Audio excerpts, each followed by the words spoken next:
Houndsman XP fans, before I tell you what is going to happen in this episode and give you that insight into that, I want to talk to you about a couple things real quick. Don't fast forward through this pre-roll. This is important information. First thing I want to tell you is Freedom Hunters and Houndsman XP have expanded their relationship. I am now the official coordinator for all Houndsman XP Freedom Hunters Hound Adventures. It's so easy to host an event like this, and we made it easier for you by being able to contact me directly. And I've got my own email address at Freedom Hunter. That email address is houndsmanxp@freedomhunters.org. That's houndsmanxp@freedomhunters.org. You can drop me an email and let me know that you're interested in hosting an event or get more information about hosting an event, and I'll get right back to you. So make sure that you record that, keep track of that, but we are going to blow the lid off of these hound adventures for America's finest warriors and veterans, their family members. Don't miss out. This is going to be a great thing for the hound hunting community, our lifestyle, and how we present ourselves to the public. I also want to talk to you about joining your state hound hunting organization. Your state organization is your first line of defense for protecting, promoting, and preserving our lifestyle. That's why Houndsman XP is donating back. We are supporting you as houndsmen with your state hound organizations. We've already sent merchandise out to Utah. We're sending some to Alberta, but we can't do that without your support.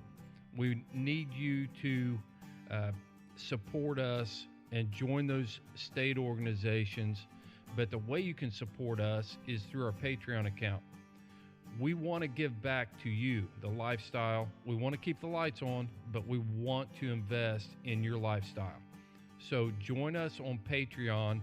We are giving away prize packages every month. We're giving away a bigger prize package semi-annually. We're giving away a huge prize package annually. So you can find out how to support us through Patreon by going to our website at houndsmanxp.com, clicking on the support button, and it'll take you right into our Patreon page. You're going to join a great community of houndsmen who are stepping up to support this podcast because they know we are going to support them back. And you're going to get cool stuff when you join, and then you're going to be eligible for monthly drawings. But besides that, it enables us to support you back at your state level and support freedom hunters. So we are trying to do great things, bigger things than just keeping the lights on around here. We're trying to invest back in our lifestyle. That is so important to us. Okay, here's what's on the podcast, folks. We're taking you in the truck for a bear hunt in Idaho with Michael Richie Jr. Michael Richie is a third-generation outfitter. His grandfather was an outfitter, his dad was an outfitter, and now Michael is an outfitter. So you're going to enjoy this. You're going to hear about Michael's adventures. You're going to hear us talk about just general hound stuff in the truck as we cruise through the mountains of Idaho. But you're going to hear about Richie Outfitters and Steel Creek Outfitters. Check them out on the web. Find Michael Richie Jr. on Facebook. He also runs Old School Houndsman on Facebook there. That's a group. And check it out. But you're going to enjoy the podcast. And as always, thank you for your support. But most importantly, thank you for spending your time with us at Houndsman XP. You're driving a lot more careful than you were yesterday. Yeah. A little greasy this morning. Yesterday was, of course, we're on a pretty good road here. I'm sure when we hit the trails, and my butthole will be puckered again. It wasn't too bad yesterday. Just that one, 7-point turn. Yeah, 32-point turnaround we got there. Yeah. And there's a turnaround 50 yards behind us, and I was trying to figure out why you weren't using it. Yeah. I'd have got out and moved that log. Yeah. So we could use that. I'll have to remember that for today. But so we are rolling through, what is this, salmon area here. Salmon Chalice. Yeah, Salmon Chalice National Forest. And I brought a couple dogs out for Michael to look at, see, and we're out here chasing bears. That's right. You're a third-generation outfitter, right, Michael? Yes, sir. My grandpa started, well, he did it for about 50 years. He kind of ended and handed everything over around 91, 92. My dad's still going strong, and I've recently purchased my own outfit here about 3 years ago and have been carrying on stuff myself. Yeah. I mean, you guys, so you guys operated, did your grandpa establish the area in the Selway? Yes, sir. Yeah. He was on the upper end of the Selway, and Dad's kind of more down in the middle of the Selway now, kind of smack dab in the middle, and then my area is actually in Montana. Hey, listen to this. Listen. You hear that? Hear that clicking sound? Yeah. That's me putting some juice on a plot for loose barking in the box. Yep. He's wound up this morning. But yeah, so go ahead. I'm sorry. Oh, you're all right. Yeah, there's a lot of, I guess I pride my outfit on a lot of family history and a long time of knowledge and experience behind it. Yeah, I met so it's Richie Outfitters out of Salmon, Idaho, right? Yes, sir. Yep. And we may end up with a bear strike right in the middle of this thing, but we're gonna record this thing on the move and see what we get. But I met your grandpa and your dad in '93 when I hunted with Scalcahoe Outfitters, John Rose's outfit, when I came out and lion hunted, and I was really impressed with your dad and hunted with him. He had a good line of hounds. They're hammer-bred blue ticks from back in my neck of the woods, my region. But yes, they were sir. I think they were Dave Dean dogs, and I believe Dad's original dogs that he got from Dave would have been like hammer number 10, is what I remember growing up. Yeah. Dave passed, and so there's no more original Dave Dean dogs. There's a few guys that are trying to stay pretty true, and you got John Stieber down in southern Illinois, heavy hammer-bred dogs. Ken Herman is carrying on. Kind of. I don't know what the situation was there. If he inherited dogs or what that situation is, but I know Ken is trying to maintain that hammer-bred line of dogs. So yeah, I looked Ken up here a while back, and it looks real the same look of dogs and everything. And I think I did read on there that he had quite a few of Dave's dogs that after he passed, he kind of carried it on. Right. Well, your grandpa. Let's talk about Richie's. Your grandpa's still alive? Yes, sir. He just turned 90 here in May. Yeah, and he looks the same as he did when I met him 20 years ago when he was 70. Yep. This mountain living can kill you, or it can preserve you. I'm not sure which one. It tried to kill me yesterday. Yeah. That was just a little bit short walk. The curve is a lot sharper. When you hit 50, the curve gets real sharp. Yes, sir. But when you're from back east and you haven't lived in it your whole life, it gets a lot sharper. I can tell you that. Is that a strike? Let me look over here. Looks like we got some deer tracks going down the edge of the road. Yeah, I see deer tracks, but he did this to us yesterday too, and we rigged that bear twice yesterday. Yeah. Rigged it down below and then moved around on top and caught the wind coming out of the canyon. But they're working it. Yeah, I think my pot liquor is booger barking off of whining, I think. But Well, we may be correcting some dogs, and we'll just break the podcast wherever we need to on this thing. But we had some good conversations yesterday about being an outfitter, and one thing I want to ask you. I mean, you guys have been hound hunting for how long out here? You've been doing it your whole life. I got pictures of you when you were 4 years old in the front of your dad's truck. I think that was like, what was that, an 81 or 82 Ford truck? yeah. And you got a fistful of Twizzlers in each hand. You're double fisting strawberry Twizzlers. I still love Twizzlers. Yeah. Yep.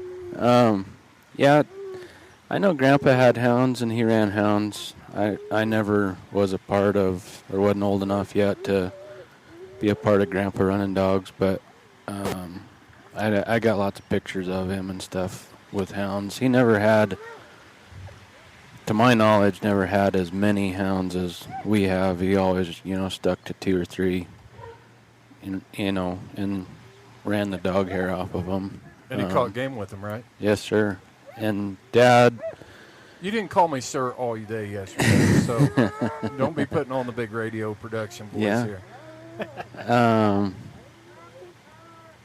Yeah, Dad just... I can't remember for sure what age Dad got hounds, but I know it was pretty young. And all growing up, I remember Dad having somewhere between 5 and 15 hounds all the time. Pretty regularly steady around the 10 mark. He's a little under that nowadays. But a lot of that's due to, getting older and not having the time to run as many dogs as he used to. Right. Well, you guys are kind of out of the blue tick, the pure strain blue tick hound these days. Yeah, Dad's hammer line kind of came to an end, and we had a bunch of hard luck one year. He got two of his male dogs. Well, I think 2 of his last male dogs he had got cancer and ended up having to put them down before we ever got anything bred, and I ended up with a couple of males, and we really didn't have anything to. What was that? Rock chuck. Oh, rock chuck.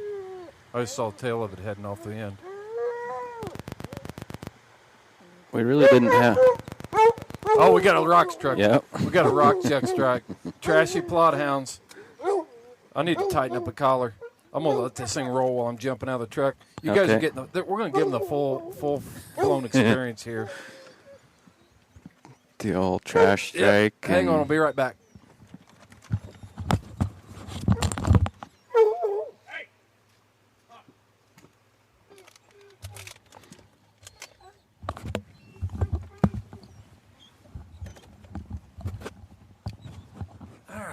I'm back after tightening that collar down. If that doesn't make contact, I'm going to have to shave some hair off, I think, because that thing's tight right now.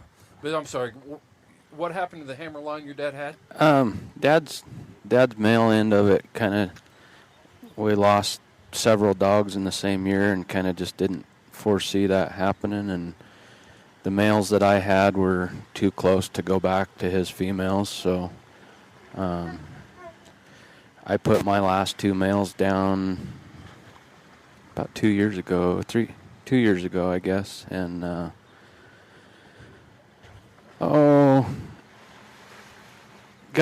have a cousin out in Oregon, and he raised some real nice walker dogs. And we kind of picked up a few of them here and there, and some other walker dogs, and from friends of ours in the area where we're at. And the only blue tick I think we got left between the 2 of us is I have a half walker, half blue tick cross in the box here with us, and then that I got from my cousin. And it's kind of the last of his line. He's getting close to 60, and his line kind of came to an end too. And then Dad has one old blue tick female left that is hammer bred, but she's She's pretty well at the end of her career. Yeah, how old is she? I think she's 10 or 11. Okay, so But she's got quite a few health problems, so. She's too old to be not in good health to be. He hunts her. Somehow or another, I think she got an eardrum blown out a few years ago, and she has a lot of trouble deciphering which direction the other dogs are, and a lot of times she'll just go off out into space and not use her nose to find them, and then you're running around for a couple of days looking for her, trying to get in front of her and gather her up. I've had a couple dogs that have done that over the years, and it seems like when they hit that 10 or 11 year stage, I had a female red bone, and when Babe got to be, I don't know, she's probably 10 or 11. She just kind of started doing her own thing too. But I think that hearing thing has got something to do with it, because she was deaf as a post, and so she didn't know what, she was just out doing her own thing. And then the Rock Creek Charlie Pride dog that I showed you a picture of yesterday, that was out of Hearn's Red Eagle Dick, when Charlie got to be older than but I think they might be a little bit like people too. As we get older, we just start doing our own thing. Get a little selective. Yeah, yeah. It's like I don't have to listen. I've done my thing. So let's kind of lay out where we're not going to divulge where we're at specifically, but kind of lay this landscape out a little bit for our listeners. So, how high are we right here? We are at 6,800. Yeah, 6,800 feet. There's a We're lot dropping, of lodgepole pine. down. I see a few yellow pine now as we're moving in, but it's pretty heavily treed right here. Yep, real heavy timber, and here in a couple miles, you'll be right out in the sagebrush and cliffs and right out on the river breaks again. I kind of like it up here. Yeah, me too. It's rolling, and there aren't any of those death-defying steep inclines yet. The walk down yesterday wasn't bad. Yeah. Let's talk about that bear hunt a little bit, because we did tree one yesterday. Yeah. Good-looking cinnamon face color bear. Yeah. Did you get some good pictures of that? I did, and I'll get those forwarded to you, and so you can have them. And yeah, I saw you break out the camera and yeah, snap the some big good old photos. photo lens. So we're rolling up a road yesterday, and we got a strike. There's an elk. Oh yeah, standing right below the timber line. Let's see what that is.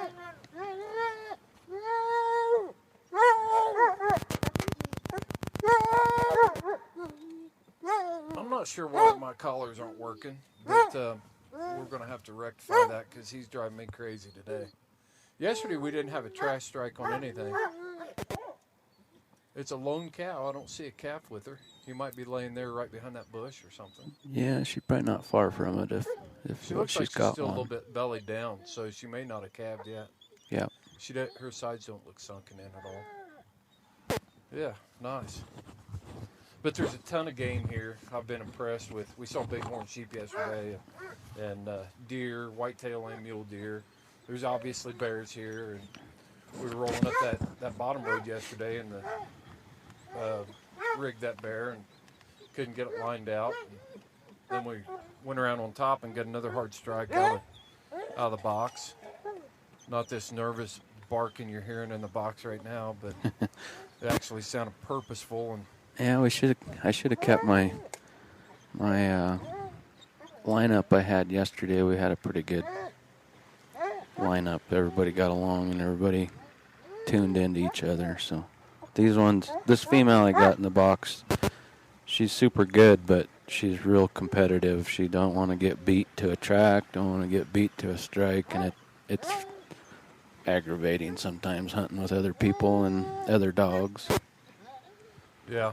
I think if I had to guess, I'd say that's what yours is kind of doing too, is she's whimpering and wanting to kind of false strike, and he's not wanting to get beat either. Right. Cajun is a little bit competitive himself.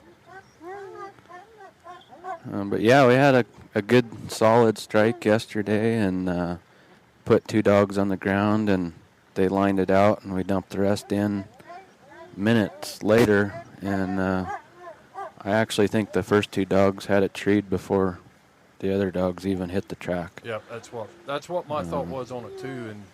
But it was still good to get those other dogs in there. We didn't dump the box. How much restraint did you show not dumping the box? A lot. I'm a reckless box dumper from way back. My theory is if you're going to have a wreck, have a big one. But no, I try to make myself dump 1 or 2 dogs and let them get it started, but usually what happens to me is I dump the wrong 2 dogs and I don't trust them out front, so I just dump them all. Yeah. Well, in all honesty, I mean, the 2 plots that... There, you got some juice. Yeah, you got to make contact that time. Got his attention. That was a little higher than what you would probably have used Jared Moss. Yeah. But desperate times call for desperate measures there. So, but yeah. So I mean, they're not bear dogs, and I've never said they were, but they've got really good solid breeding behind them, and so I wasn't completely comfortable. I told you yesterday, if they strike out of the box, I want to make sure that your stuff's striking too. Yeah, and there was a couple strikes there where mine, not that mine are bulletproof either, but mine weren't picking it up or weren't sure about the strike, and we kind of investigated, and it didn't turn out to be anything. And then when it did hit, it was, you could tell it was solid. Yeah, you knew, and it was everybody. It wasn't just 1 or 2 in the box. It was everybody was all on board. Yep.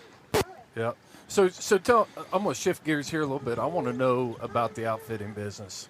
You guys have been outfitting for, your grandpa, 50 years ago, right? I would say I've never nailed down when Grandpa started, but the nearest I can tell is somewhere in the mid to late 40s. You guys do full service hound hunts. Yep, we do pretty much everything that is legal to hunt. Bear, lion, wolf, bobcat, elk, deer, moose and goat, sheep. If somebody's lucky enough to draw one of the 3 moose, sheep, or goat tags. We kind of have divided a little bit. I'm a little bit on my own now, but I still work for Dad a pretty fair amount in the backcountry, and I run most of the backcountry lion hunts for him myself. And how long is it if somebody called Richie Outfitters, or you do lion hunts through your outfit though too, right? Mine is Steel Creek Outfitters, right? And we both have websites. And you're out of Darby. I'm out of Darby, Montana. Yep. And so, how many day hunt is that? If somebody's going to listen to this podcast and say, "Man, I want to go hunt with Michael Richie," my backcountry hunts are 10 days. That's a day flying in, a day flying out, and 8 full days of hunting. And most of the backcountry hunts in the wintertime, are on foot. We have a wall tent camp with wood stoves and cots, and it's a fully furnished camp. And then, we set out on foot every day to find a track, and it's pretty hard for me to pass up any lion track to run. But when I have clients, I try to stick to catching the big ones if I can. If we're on a dry spell, or if a guy just is really excited just to see one, I mean, we'll turn loose on whatever we find. But you're particular though about what you let your clients take. Yep, we talked about that. We're after the mature toms, and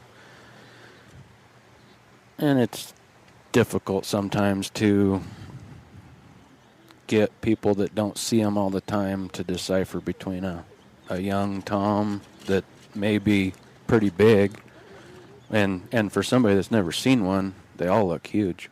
Right.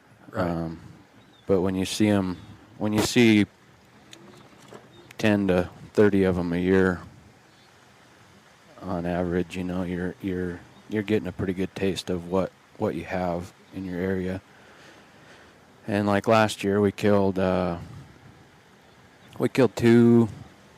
really nice toms. I mean, the the smaller of the 2 was probably 155 pounds. I would say a 6 to 7 year old cat. We'd strive to have an older cat than that, especially in the backcountry.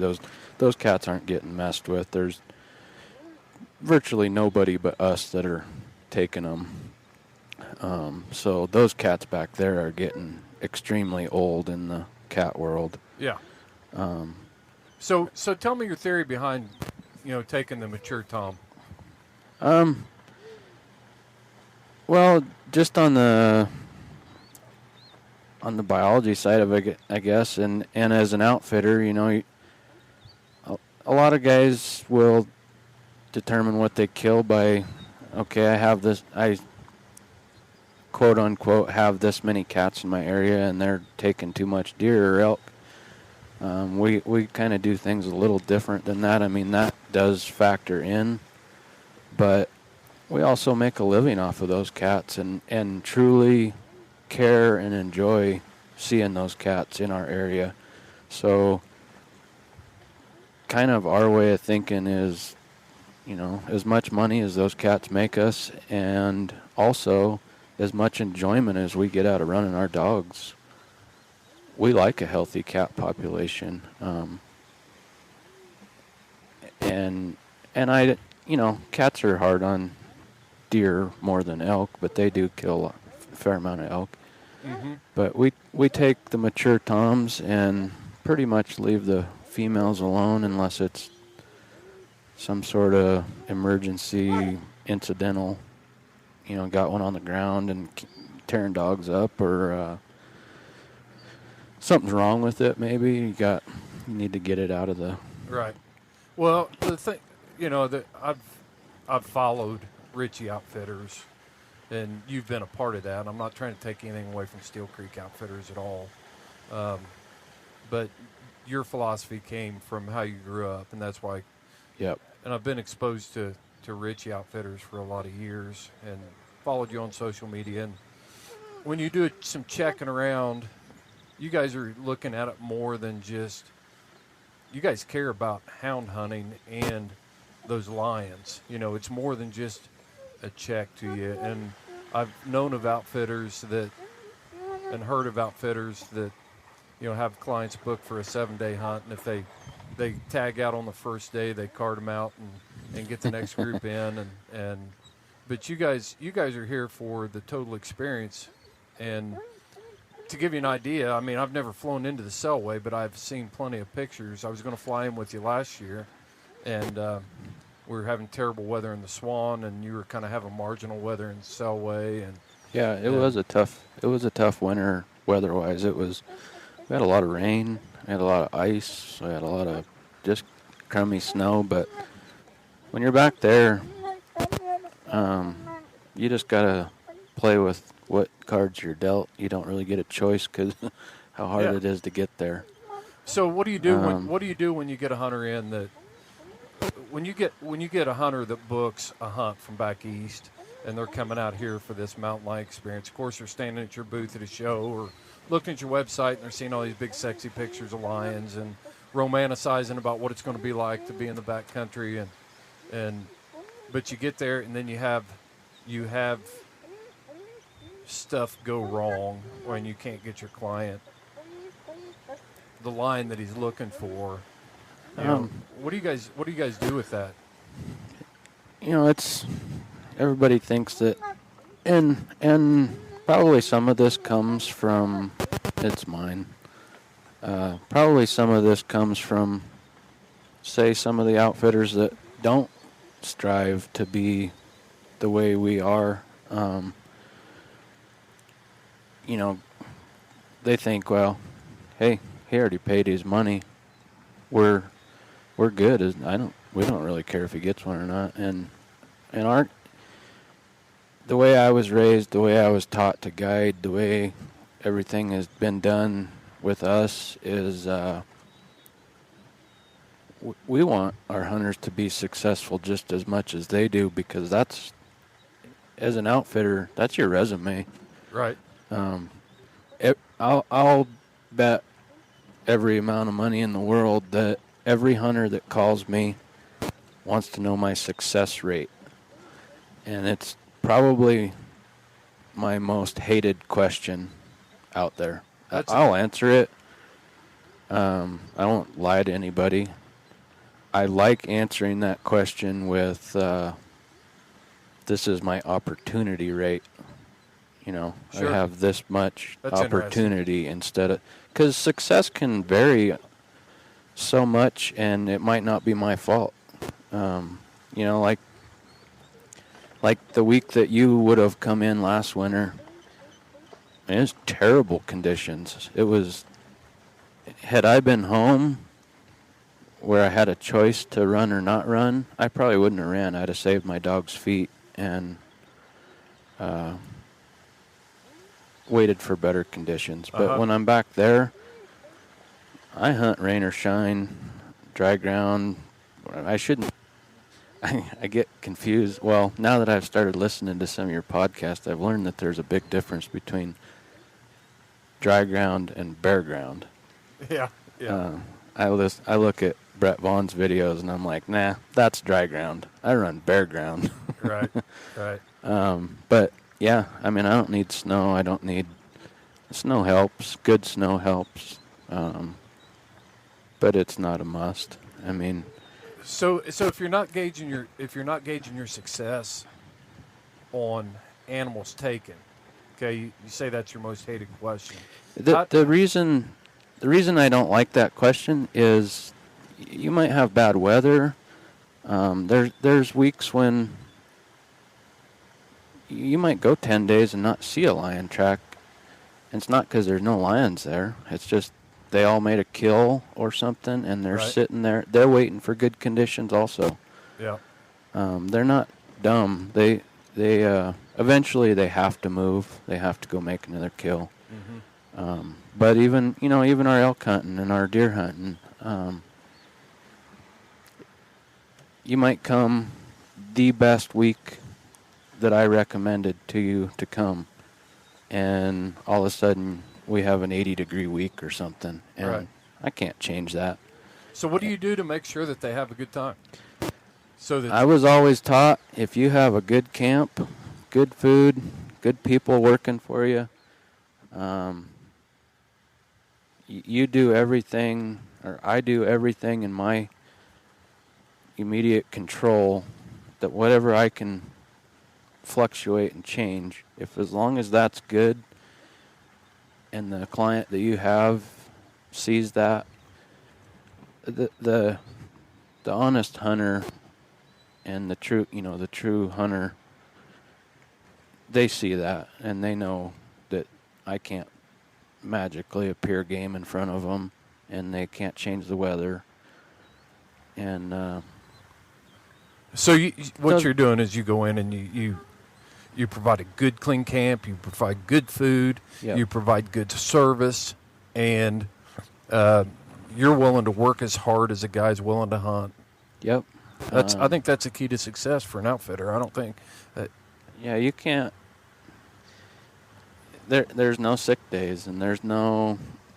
I don't feel like hunting today. When I get up every morning, no matter if I want to hunt or not, I'm devoting my time to that hunter.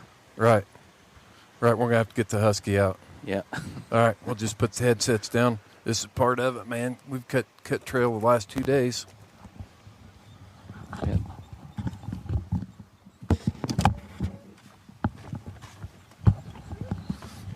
Do you want me to do some singing or something to break up the monotony? Oh, look at this. Michael's going to He-Man it off the road. Husky's coming out. Hush.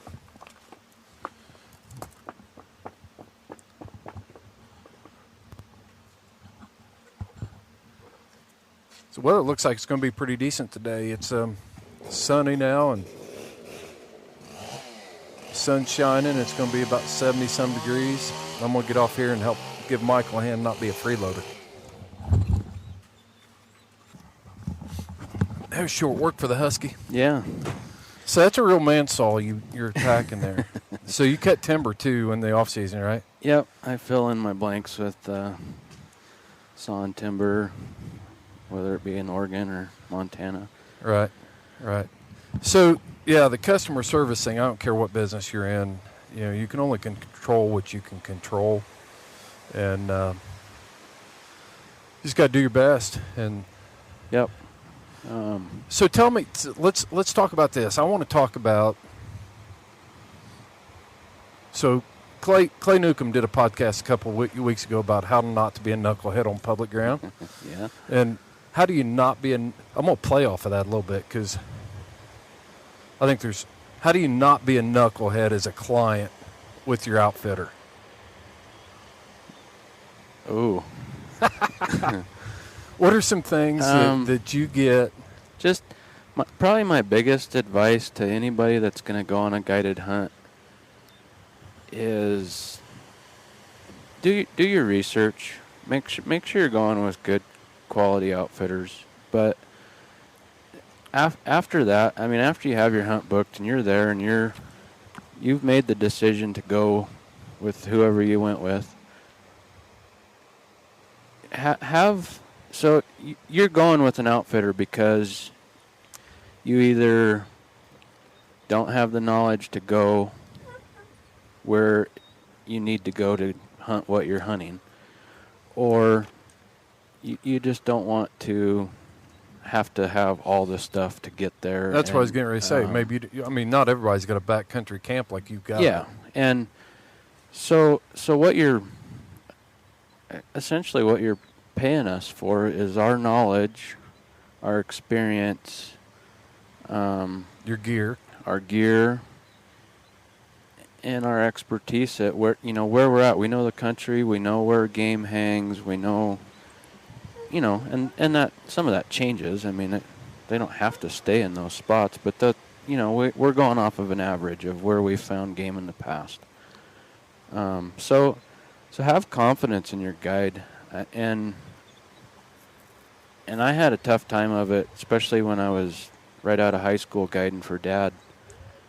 I'd get guys that would come that were,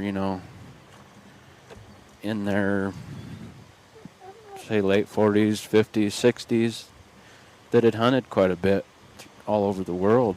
And they didn't have any confidence in me because I was an 18-year-old kid. And yeah, what do you know? Why should I trust your knowledge? I don't know. Maybe because you can't live know that here? much. Yeah, but and I tried to stay humble about it and just, actions speak louder than words. And most of the time at the end of the hunt, when they were standing there with game in their hand, they would more often than not come shake my hand and be like, "Hey, I was completely wrong about you. You know this country like the back of your hand." And really my answer to them was, I do. I mean, I grew up from the time I could walk. And if you ask my dad, before I could walk, I mean, I got pictures of me in his backpack at barren lion trees, and he guided in the Yukon in British Columbia for my uncle for a while, and he would pack me in on sheep hunts on his back. And where was that at? That was in the Yukon. Wow. My uncle had an outfit up there for a while. So what you're saying is the first thing you're saying is you've if I'm the hunter, then I've got to do my due diligence to do my research and make sure that it's an outfitter that is going to provide me the things that I'm looking for. Yep. The price is where I want to pay. And we won't even talk about price. And then at that point, I get to camp. If I've done my research and checked references and I've done all that, then to have confidence in your guide. Because as an outfitter, Yeah. you want to put the best guide with that hunter. Yep. And probably where confidence lacks is when you're having a tough hunt, when you're not seeing game, when you're not quote having success.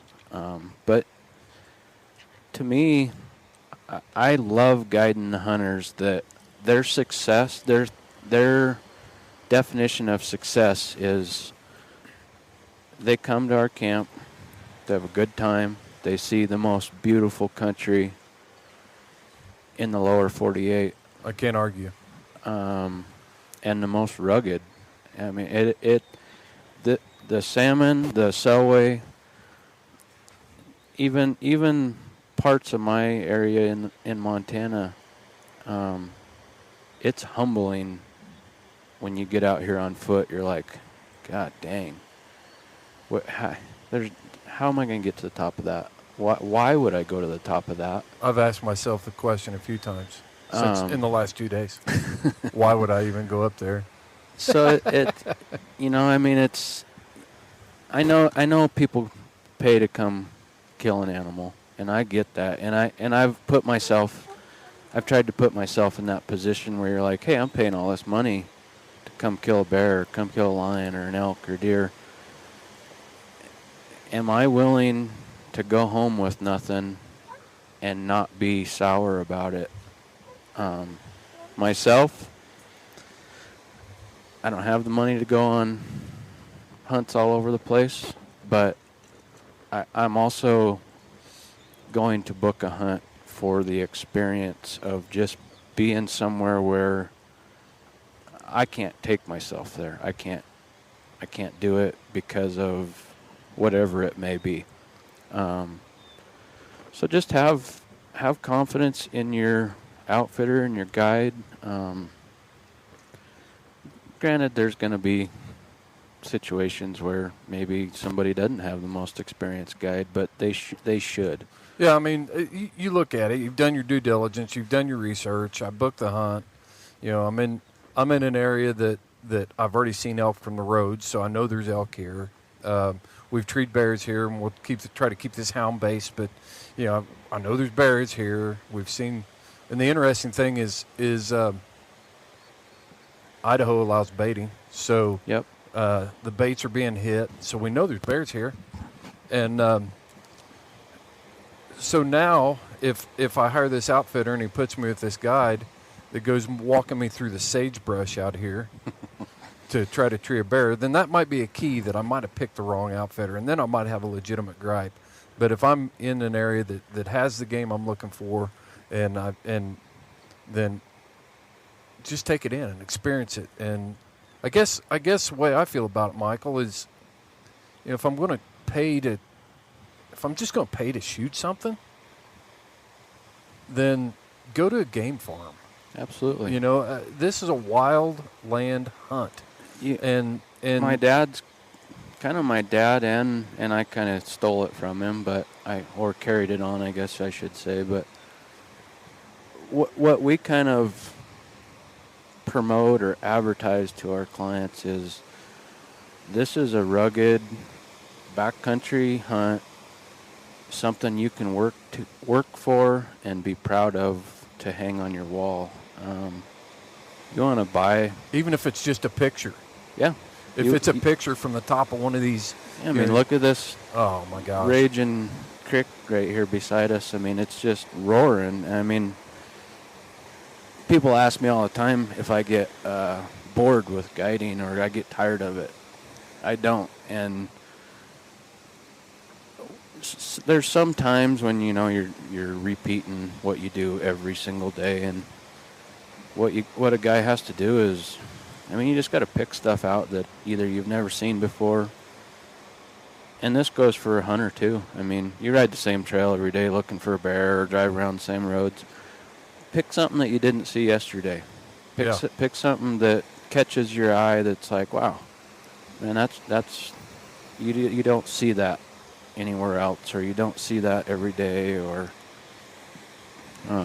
Yes. So where we're driving right now, I mean, we've got this boulder face next to us to the right of the truck. We're rolling down this. It's not a bad trail, but it's a rough trail. It hadn't been graded or maintained for a little while, and we got what creek is this running to our left here? What is that?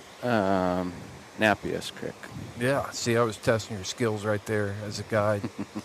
And then right across the creek, it's the same thing going up. So, if we get a strike down here, then it's going to be rough going either way we go. Yeah. But so tell me what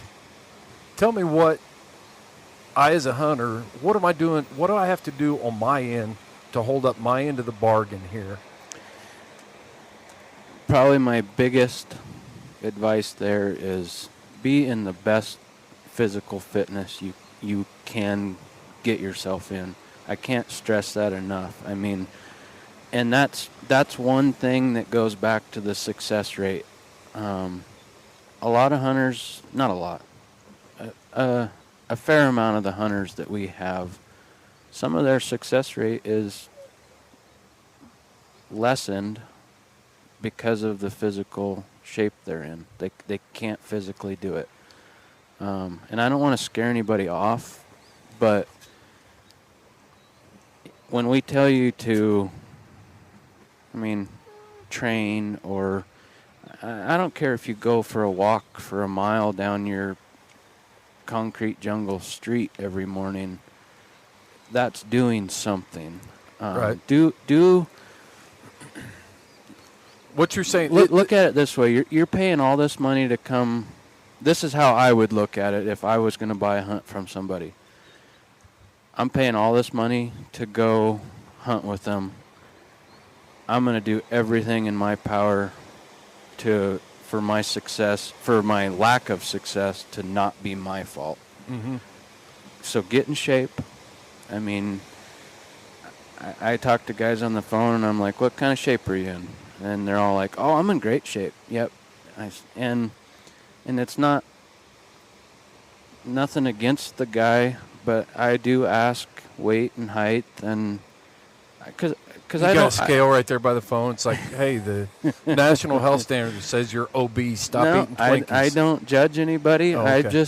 I just want to be honest with people. Somebody calls me and they're like, well, I'm 5'8" and I'm 350 pounds. Can you get me a bear with the hounds?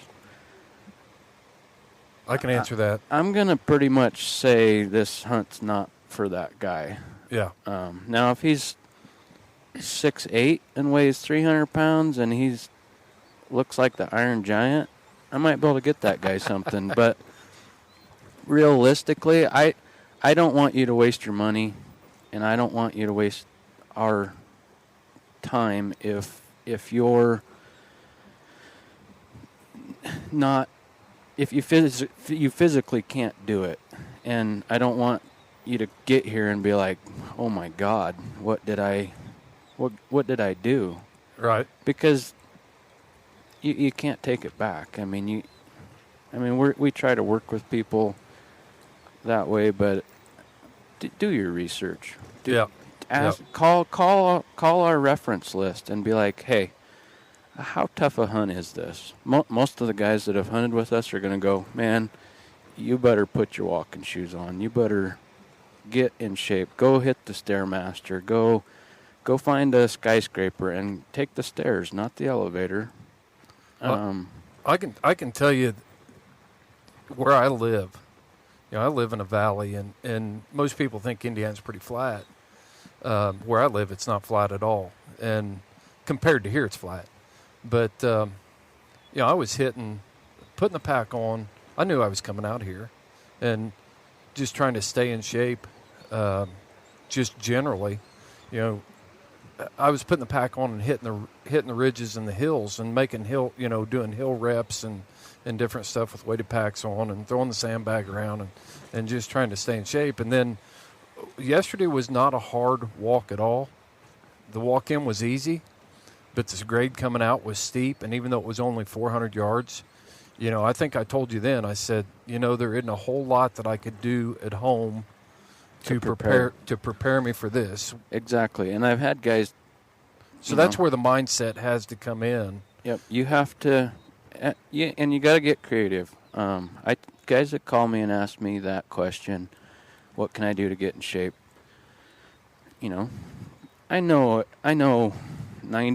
probably 99% of my hunters don't have anything like this to go train on. Right. But it's doable. That's the thing. It's doable. Do everything in your power. You may look like a dork at home, but put your boots on that you're going to hunt in. Don't buy a pair of boots the day you get off the plane to come in and hunt with me. You're just crippling yourself. Right. Put your boots on, if you want to buy a brand new pair of boots to go on the hunt, that's great. But put them on, break them in, get your feet used to them used to your feet. Put your pack on, and you don't got to load it down with 100 pounds, but put some weight in it. 25 to 30 pounds that's a lot. If you're doing reps and you're doing a workout with that pack, then that's adequate for pack weight. I think I used to overload my packs, and that came from my jarhead Marine Corps days. Because none of the gear was light; it was all government bid, But I always felt like, man, I got to have 80 pounds if I'm going to get a workout out of this, and I've changed my thinking on that more now, and try to stay at the lower weights. And if you're diligent about it, then you'll be able to make that pack. Yeah. When you've got to. Yep. And put your boots on, put your pack on. One thing guys don't take into consideration is packing a rifle. Me personally, I hunt all over the place for myself whenever I can, and I hate packing a rifle. I guide so much that when I don't pack a rifle, then I go to packing a rifle, and I'm like, God, this thing is so awkward and uncomfortable, and it's ridiculous. Exactly. And you got to even if you start out with a a walking stick in your hand. Well, yeah, and go. I know it's not really kosher, especially these days, to walk down the street with a rifle. But right. If you're living in suburbia where you're going to try and train just walking up down the street with your boots and pack on, go online, go on Amazon or whatever, and buy a rifle stock. Just a cheapo $25 rifle stock. Put a sling on it. And carry that. Get used to having your gear on. Get comfortable with your gear, because when you come to camp, there's no running to the store to get something more comfortable. Right. You get what you get. You get what you brought. Yeah. And so try. Just prepare in every way. You don't got to go buy the most expensive gear out there. Go buy what you like. Go buy what feels good, what's comfortable, and what's going to work for the situation you're going into. Well, I want to talk about that a little bit, and that's a good point. For years, what necessarily works where I'm at, doesn't necessarily work out west here, and I've tried to build most of my kits around what I know works in the west, because I've found that if it works out here, it's going to serve me very well at home. Yep.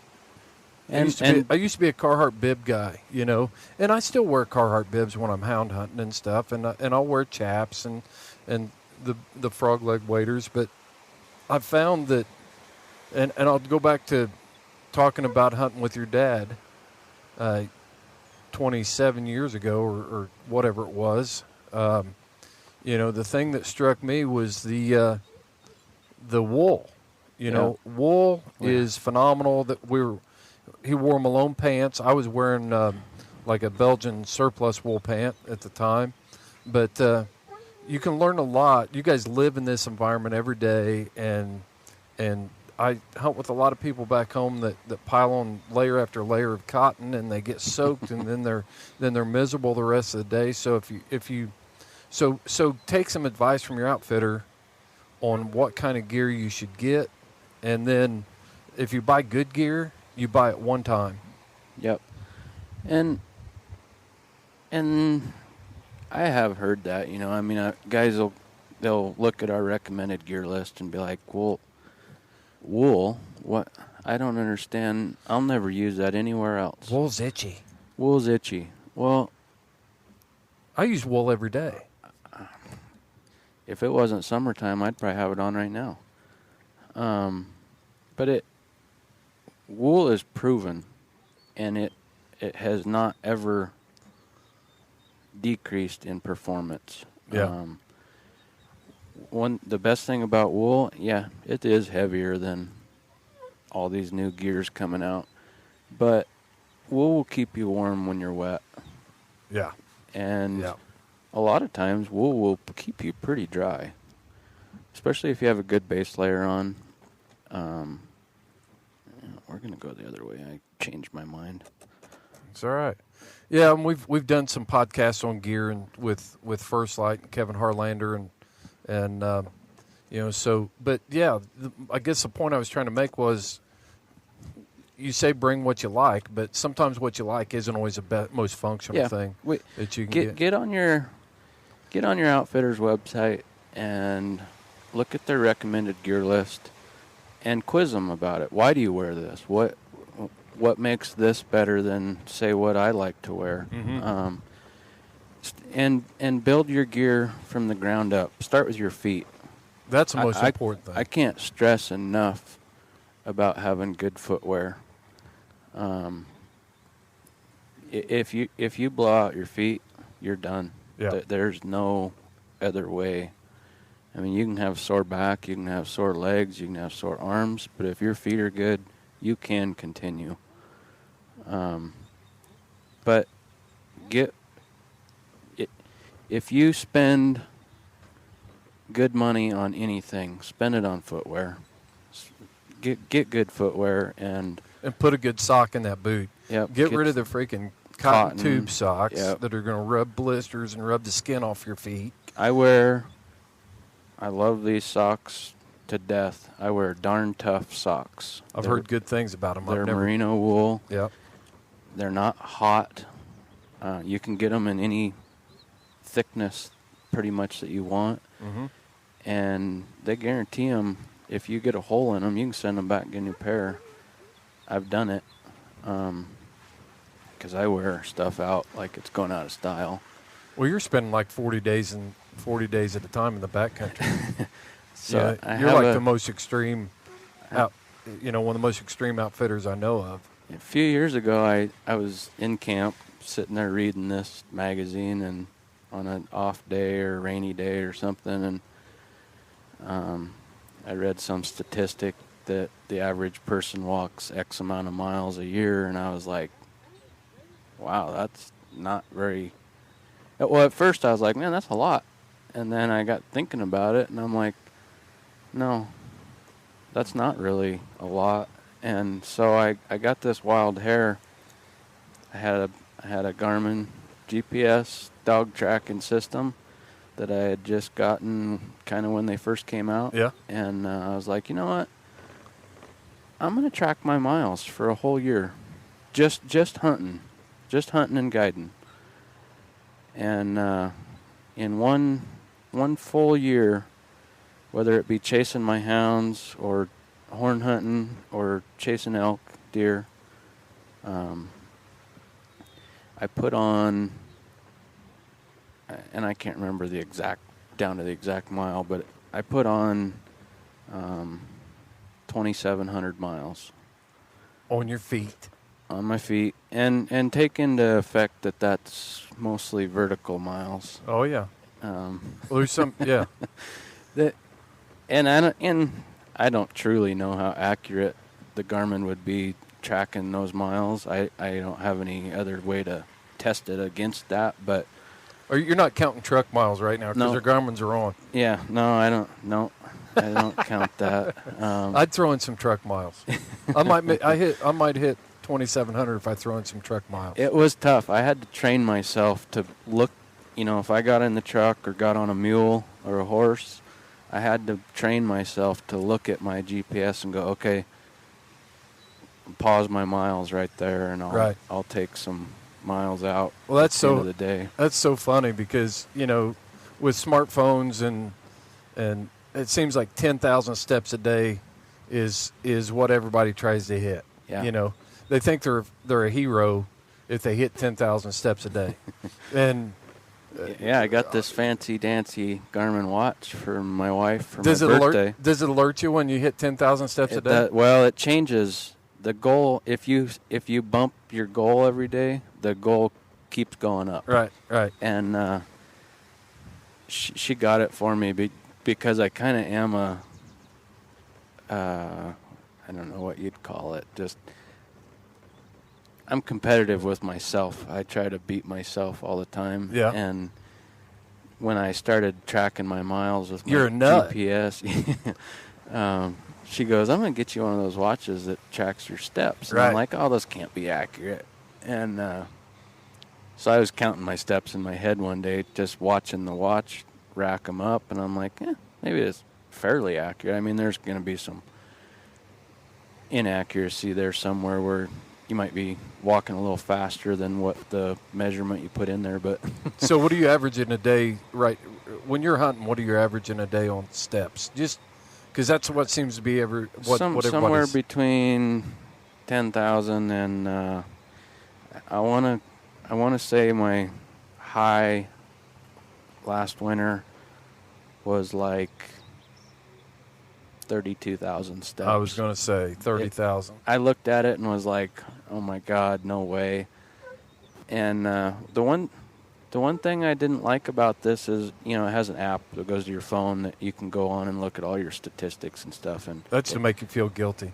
It doesn't work without cell service. It's really disappointing. But I was looking at it and I'm like, 32,000 steps. Holy moly! Well, the next morning, even as in good a shape as I was in this winter, I'm like, yeah, that was definitely 32,000 steps. But I was chasing my hounds, and as every houndsman knows, you go where them dogs go. Right. There's no, I can't, or I won't. If you, in my opinion, if you're going to take the responsibility to turn them loose, it's your responsibility to go get them. Well, you think you made a perfect segue in there to what I want to talk about now. Kind of shift gears here a little bit, and just so you know, I think got on a rabbit trail there. Yeah, that's all right. As Steve says. Yeah, we like rabbit paths because it adds flavor, but natural conversation here. Let's. I want to shift into. See, you started talking about rabbit paths, and now I don't know what I was going to talk about. Oh, I know what I was going to say. So a lot of times, and I've met outfitters like this over the years that offer hound hunts, and a lot of times the hound is simply a piece of gear or a tool yeah. in the hunt. And Richies have been houndsmen for a lot of years. Yeah. If they took away everything that you could hunt, if you only had a couple things that you could hunt, would it involve hounds? It'd be the only thing. I would not. By the way, this is absolutely phenomenal right here. This is beautiful country, isn't it? I oh my love gosh, it. grass and this. There's got to be fish over there. Oh yeah. Oh, it's private though. It's full of. There's some non-private sections of it. This is just a private section, but yeah, this is full of brook trout. Oh man. And in certain times of the year, there'll be steelhead in there and stuff right. too. But okay, so take away everything else, you would houndsman would be the last thing you'd give up. Yeah, I'll go to the grave with a hound in my hand. When I can't hunt hounds anymore, that'll be the end of me. I truly love it, and I'd rather do nothing else. You can ask my wife; she struggles with it every day. Right. But yeah, and our hounds are are our life. They're our livelihood. We probably take better care of our hounds than we do ourselves, really. Yeah. That seems to be a pretty common theme with houndsmen. You know, a houndsman. And when I say houndsman, I'm talking about a guy that isn't just looking at a dog as going out and catching games. I'm talking about a guy that understands hound health. They understand hound nutrition. They understand the importance of, you know, that they are way more invested in their hounds than they are themselves. I think a lot of times, and I'll make a bold statement here, but you know, you've got hunters that have hounds, and then you have houndsmen. Yes, and sir. the houndsman is the guy that is very in tune with. The kill means nothing to them. Yeah, I mean, we treated Barry yesterday, and it didn't even cross my mind to. And I was packing my rifle with me. I don't know. It just didn't. It didn't even cross my mind to shoot the bear. It wasn't a huge bear anyway. I'm surprised we got the shorter races we did. Me too. Because he was a I call 110-pound runner, man. Tennis shoe bears. Yeah, we call them Honda 90s back east. Yeah. Yeah, they yeah, but I struggle with that at home, all over the place. I see, you know, because hound hunting's getting popular again. Or maybe it is more popular now than it ever has been. I don't know where to go with that, but I struggle with. I drive up and down the road at my house, and I see guys going down the road in hound boxes, and I know who most of them are, and I know some of them personally, and I don't hunt with a lot of guys just because there's some out there that aren't houndsmen, and I don't want to hunt with those guys. I hope someday they teach themselves to be houndsmen, or get somebody that is a houndsman to teach them that, because I think it's very valuable to our sport and our tradition. Running hounds is, we call it a lifestyle. Yeah, you know, being a houndsman is a lifestyle. It's not a sport, and it's dedication. Yep. And we talked about this a little bit, but we've got.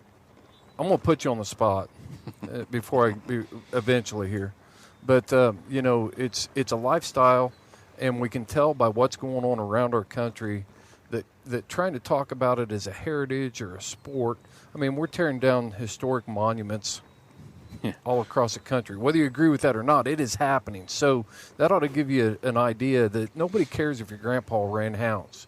Yeah, you know, your grandpa absolutely. probably put up that statue of you know, some person that's getting torn down now too. So we've got to figure out another narrative, and I'm not going to go down that rabbit path on this podcast. But you know, you get me all worked up. Oh yeah. Well, maybe we need to talk about it. No, I don't want. No politics in camp. All right, that sounds good. Sounds good. Let's. But I'm gonna put you on the spot. So you see those young guys running up and down the road with hound boxes, and you say you hope that somebody teaches them. If it's not Michael Richie, then who's it going to be? I Is guess that putting you on the spot enough? Yeah. Oh, yeah, for sure. I'll help anybody. I'll help teach anybody, but they got to want to do it. I'm not going to help somebody that isn't in it. You know, I want them, you know, because growing up, I had other friends that ran hounds, but not a single one of them run hounds now. They just more often than not, they do it because either their parents do it or they have a buddy that does it and they think it's cool for a while, and then it's a trend. It fades away, or they get busy with life and they don't. You know, it's easy to do with hounds too. Like you get behind in bills or whatever, and you put your hounds to the side. You chain them up and you feed them every day and walk out and pat them on the head, and the way you go. You're failing your dogs right there. And I do it myself, and I hunt a lot. But I do it. And I every get guilty. Every day that I get up and can't run my dogs, there's a hurt I know what you mean. In my heart, I'm like, man, they look at me like, are we going today, Yes. Dad? And I'm like, no, not today. Got to go pay the bills. But anybody that wants to learn, anybody that is willing, you don't got to take anything I say to heart or keep it. But the one thing that, my dad taught me pretty much everything I know about hounds or hound hunting, cat hunting, bear hunting, whatever. And I didn't really learn what I'm about to say from him because he's kind of one of those guys that, it's his way. Not that his way is the best way, but he wants to do things his way. Yeah. And I'm real similar, but I heard from somebody one time that listen to everybody that you can. Be a sponge. Absorb everything you can. You don't have to use everything you learn. You don't have to you don't have to use everything that you hear. Kind of build your own style if you want to. Right. Take something from the Richies. Take something from you coon hunters back east. Be a hybrid. Be a, jack of all trades is what we kind of call it here. I mean, you have to to make a living out here in the West, you kind of have to be a jack of all trades. I've noticed that. You've got to do about everything. Yeah. So as a new houndsman, I call Michael Richie, and I want you to teach me about hounds. You say you're willing to help anybody. What sort of attitude should I have coming into that?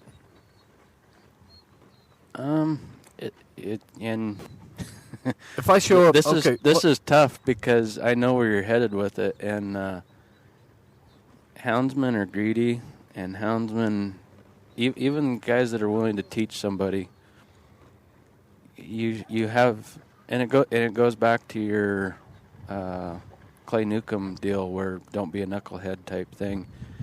You feel encroached on. You feel like, okay, if I teach this kid something, is he going to be right back in all the same spots that I just took him and showed him where all the good spots are? But when I teach somebody to hound hunt, I want them to be learning about the hounds, not so much the game we're chasing. I want them to be looking in the mirrors right now, watching these dogs, watching the change in their behavior. They're checking the wind. Their noses are going up and down. They're booger barking a little bit. They're just excited.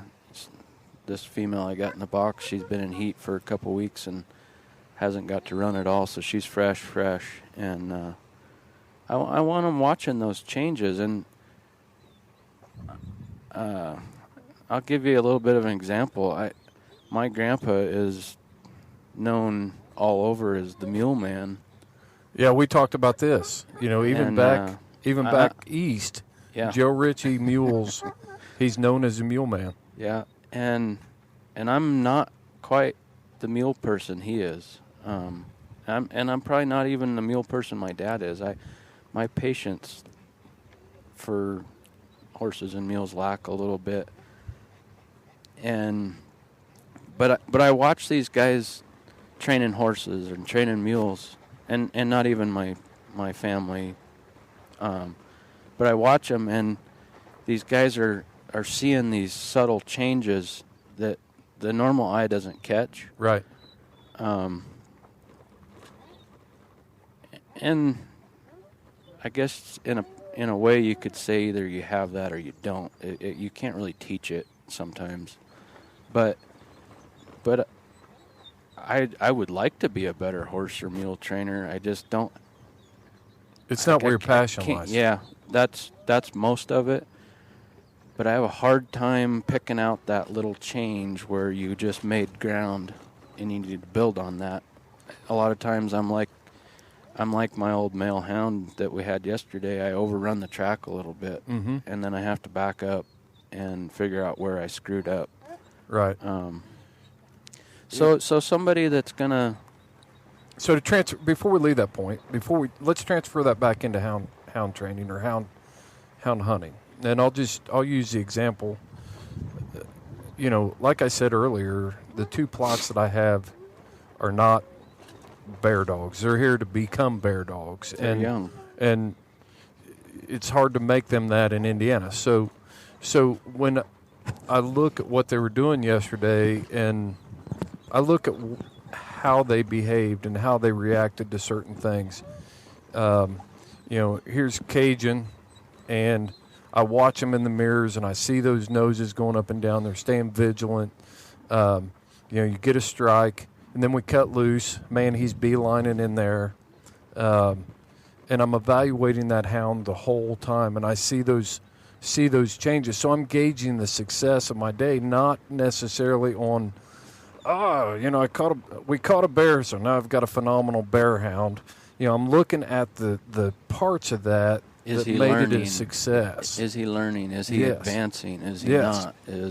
Every day. Exactly. And And I'm 31 years old, and by no means do I think of myself as an expert at this, because I don't care who you are, how much experience, how long you've been doing this.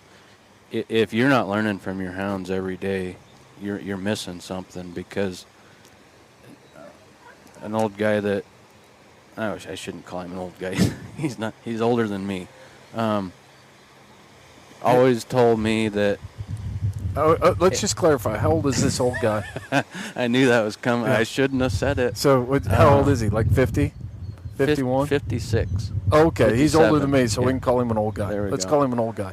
An older guy than me that has been a pretty big impact in my life. Not my dad, but my dad's probably been more of an impact than that. But where I'm going is, he told me if a hound has the chance to embarrass you, he will take it every time.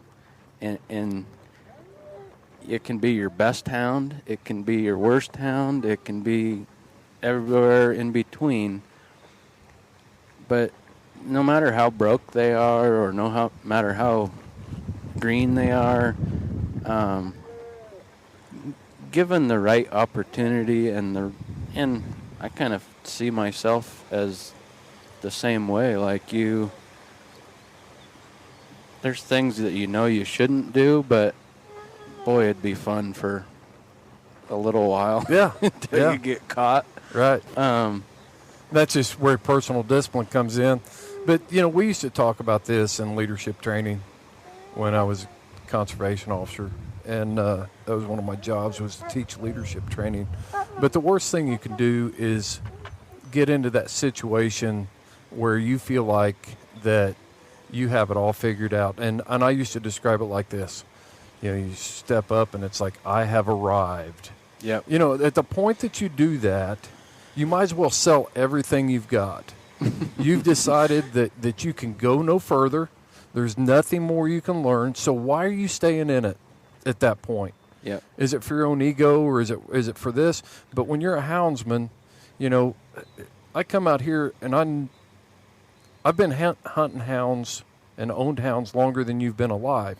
But when I hunt with Michael Richie in these mountains, I watch what you do. And it's like I told you there yesterday, you know, this is your show. I'm just here to screw it up for you. and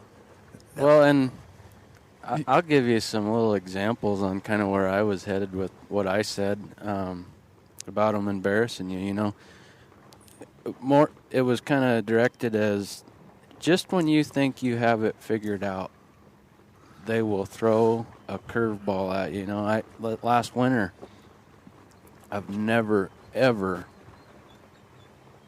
had as much trouble with my dogs wanting to run fox. We never had any fox around for them to run. I mean, I've seen more fox in the Selway last winter than I ever have. And I'd be walking down the trail with a client, and my dogs would blow up on a fox track, and I'm like, good God, you guys, come on. you got a client with you. Yeah, and there's nothing more embarrassing than somebody paying money for your experience, and here goes your dog's chasing trash, and you're like, God dang it. And you're yelling and screaming and trying to keep your composure and not beat your dogs half to death, or, I mean, you're just like, man, really? You gotta, come on. I think this is a good place to throw in the old adage, and I don't know who said it or who created it, but a man's ego is a heavy burden for a hound to have to carry. Absolutely. It's... I got a couple buddies I hunt with, and when we get together, it's all, you get your chest puffed out, and you're like, yeah, wait and see what my hounds can do, and right. then pretty soon you're everybody's dog that's in the box chasing a deer or fox or something. You're like, man. Hey, I'll tell you one, and I told you this story yesterday, but I bring a Grand Night champion female that you can't pour a deer on at home and make her run it. And we were trying to work out that line track in the Swan Valley last year, or it's north of the Swan, and she's in there and opens up, and I'm thinking, man, she's on it, and I'm seeing line tracks, and I'm also seeing moose tracks, and I'm walking the track out behind her, and then the lion track peels off, and the moose tracks keep going that have dog tracks right behind them. So yeah, there you go. There's your Grand Night champion. When they get trash the opportunity to try something. And a lot of my fox problem last winter was, tough conditions. We weren't catching a lot, and I don't really blame them a whole lot. You're busting your butt and you're not finding what you want, and it's nice to go have a little fun every now and then. I have the same feelings when I'm at work. I'm like, I'm supposed to be doing this. I'm supposed to be doing this. But in the back of my head, not even in the back, mostly in the front, I'm always like, God, I wish I was hunting. Yeah. I see something run across the road in front of me, and I want to bail out. You want the trash. Yeah, and I relate most of my life to hounds. I mean, my dad always taught me that a dog's only as good as the man behind him, and I truly believe that. I strive for that. When I got dogs on the hillside that are struggling, I try not to be the guy that's sitting there looking at the GPS going, what are they doing? Why are they doing that? I try to put boots on the ground and get up there and go, what's going on, kids? Can I help you? Right. And a lot of times when there's not snow or mud, you got a hard time helping them. I mean, I can't smell the track. I can't straighten them out, but I can move them around. I can set them up for success. Try to. So what are some things that you've seen in hounds out here that just don't work for you? Some things for Michael Richie. As far as traits of hounds? Yeah, I mean, just stuff that it's a deal breaker for you. I can't hunt this hound. Or do you think that I don't tolerate any dog to dog aggression. I don't care if it's my dog or your dog, or I see somebody face barking at the tree or growling or wanting to just have a pissing contest. That's tough for me. Yeah. But as far as the hunting end of things goes, I'm more of a cold nose guy. I like the cold nose stuff. That's how I grew up. It's tough running cold nose dogs these days with as many wolves as we have. Because that's a whole podcast right there. Yeah. Oh my God, that's as bad as politics. Well, I think it is politics, but right. I love cold nosed dogs because you're always challenging yourself. You're kind of seeing just how old a track you can run. And I've tested it. I've seen a track that stayed in the snow, and I monitored that track. Obviously the cat's long gone. But we had, I'll give you, I guess, an example. I seen a track one time. You already started this big tale. You got to finish it now. I seen this track one time, and I was like, I was already days behind it, and I'm like, well, I let a dog out, and they were pretty interested in it. They wanted to run it. And How many days? it's probably a 2-day-old cat track in the snow. Okay. And the only reason I really kind of know how old it was is I've been running that road every day, and I missed a couple days there, and it could have been anywhere from a day to 2 days. Mm-hmm. And I ran that, and I didn't catch it that day, and I don't know what really went wrong for sure, but I didn't end up catching the cat. But I kept driving that road waiting for that cat to cross again, because I just wanted to catch it. I wasn't looking to kill anything, but I just wanted to catch it. And we didn't get any snow for like 14, 16 days or something like that. Uh-huh. So this track was there forever. And on like day 10, I'm like, I want to see just how old can a dog smell? How old can my dogs smell, Right. So, I'd already turned loose on it. So from the road forward on the track was all tracked up. So I leashed a few dogs up and backtracked. I didn't walk on the track, but I walked around and then came back and hit the track. Okay, so you walked around and hit it ahead of where you had quit before. Yeah. Okay. So prior to where I found it. So, Okay. The cat came from there. Okay, I got you. So I can't say that 10-day-old track my dog could have ran it, but there was definitely places along the trail where they would open. It'd go under a tree or something where it was real sheltered, and it'd be in some nice dirt or something, Uh-huh. And they would strike, but they couldn't take it anywhere. They wouldn't. They'd try. They'd go 20 yards out from that spot, and they were lost. But there was definitely scent still there, and they could smell it, and that was one of them times where I was smiling.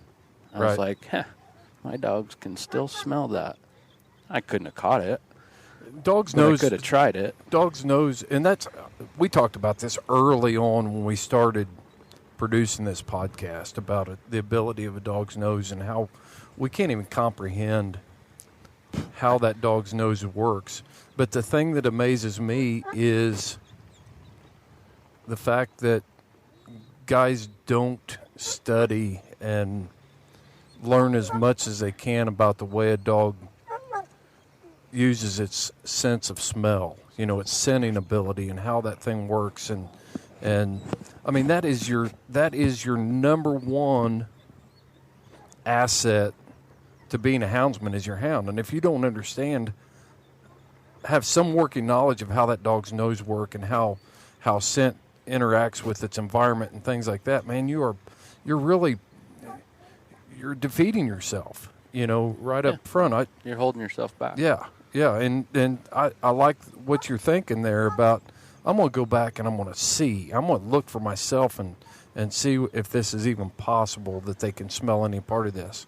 Do you think maybe some of it was sight tracking in the snow? Oh, definitely could have been. This dog you're looking at in the mirror right there, she has a memory. Like if she chased a lion right here last week, if we cruised past this spot or if we were walking up this road or something, she would go check that spot because she found a lion track there last week.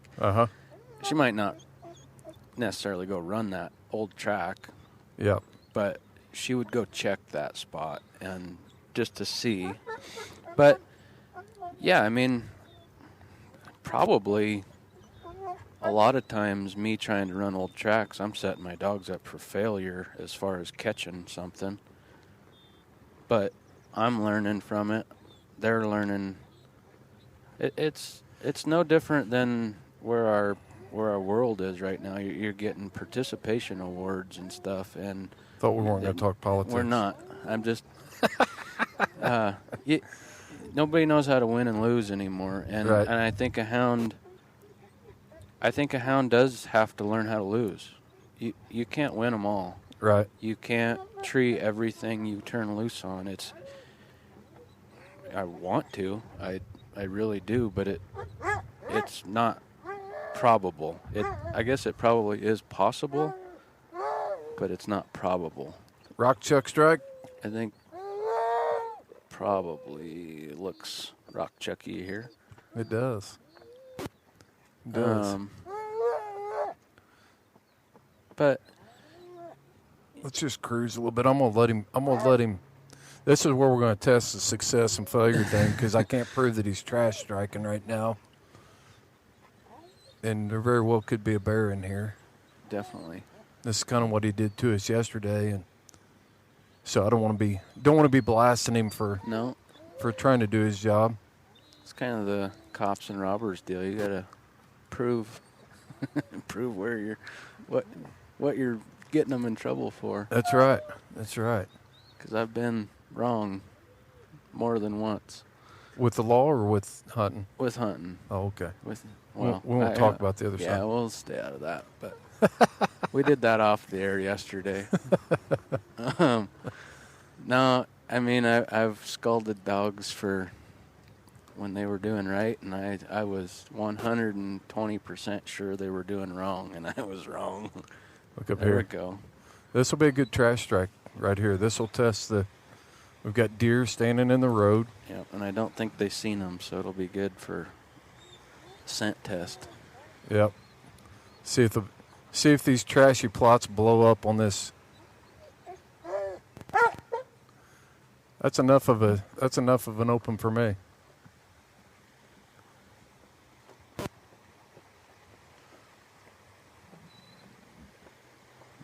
I got lucky. Oh, looky there. They're going to run up the hill. Might have spoke too soon. I need to see a little sight.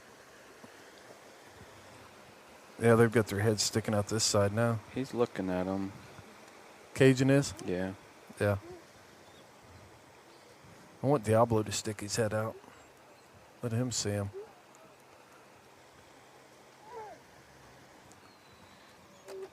But yeah, so they're getting a live look at some Mule deer.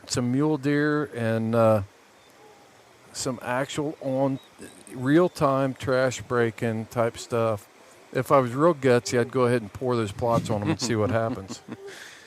I've done that a few times. And I might. The Selway is so awesome for trash breaking because there is so many deer, and I mean, it almost kind of makes me feel bad for them because they see so many deer and they're so tempted. But at the same time, it's good for them. They need to see them and smell them, put the sight and the scent together, and know that it's the best case scenario for that is we drive right up here and a bear runs across the road in front of us. Exactly. You just told them what not to chase. Yep. And you dump them. That's interesting. On Glad what you you brought want them that to up. chase. And just to give everybody an idea, what I did there was on the Garmin. I just nicked them, so I used a momentary. It was just bang, and it was on 4 low in my Garmin. So, it doesn't take much to get the attention when they know what it's all about. And you're just basically saying, stop doing what you're doing. That's not acceptable. Yep. And it doesn't take it. I didn't have to set it on 16 and burn their eyebrows off, and it was just nope. That's not what we're doing today, boys. Yep. And boy, I wish there was more circumstances where you could do that. Shock them off of what you don't want them to chase and pour them right onto. We use the word stimulate to be politically correct. Yeah. I guess truthfully, I guess it probably is more of a. Until you get up in them higher numbers, there. But yeah, I try to do that with pups, when I'm hunting around home because there's an old. Well, it's not old, really. It's a mine up there.